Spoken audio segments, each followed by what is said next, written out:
Well, it is a word that evokes many emotions in people. It's a derogatory racial remark that has divided people for many years. And a Jefferson County high school teacher has now received the longest suspension on record for calling a student the N-word.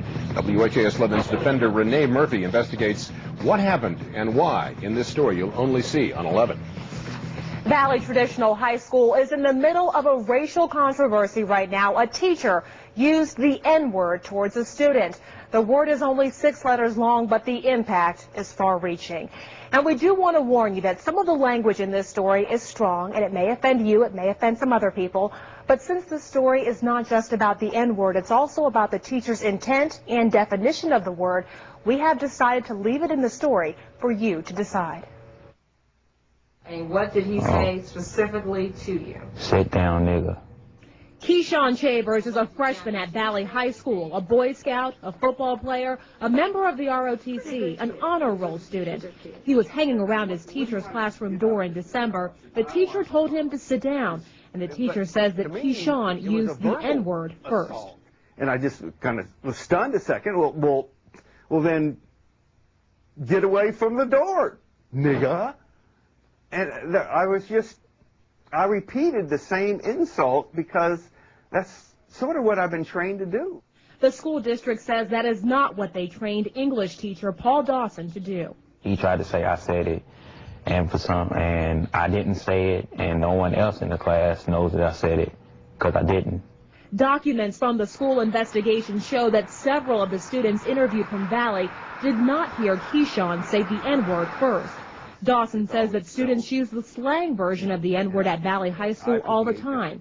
He says N-I-G-G-E-R is a racial slur, but says that students use N-I-G-G-A as often as they'd say dude or hey man.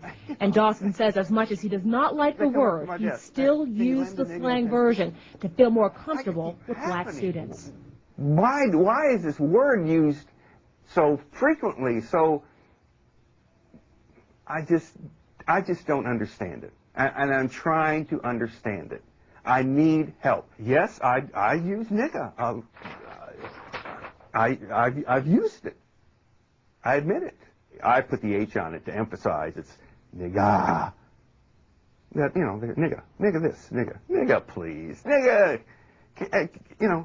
Can you lend a nigga a pencil? What kind of example are you setting for your students if you use a word that you don't want them to use? Upon reflection, that's not good.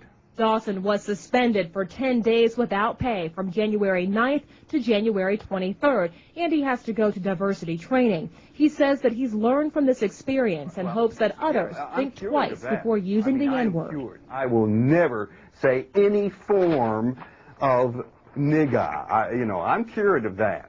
Paul Dawson says that he is sorry for the way things were handled, but Keyshawn says that he is not looking for any apologies. Apologizing is going to change the fact that it happened and he's not been punished. And punishment in your mind is? Not having his job anymore.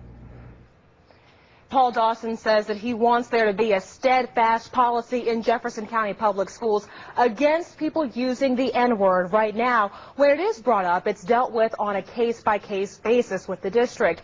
And we should mention that Keyshawn is still in Paul Dawson's classroom. Dawson has been with the district for 20 years, and Keyshawn is still in that classroom because Dawson is an honors English teacher. There are very few honors English classes, so he is still with him. Well, now he was suspended for a while, but is he back teaching? He is back teaching now, and he still does have his job. But this is not the first time that Paul Dawson has been suspended from Jefferson County Public Schools. Coming up at 5:30, we'll tell you what happened before. We'll tell you about his plan to appeal the suspension and why the district says that he should keep his job. Thank you very much. I'm sure we haven't heard the last of this. Oh, no, lots more to come. Thank you.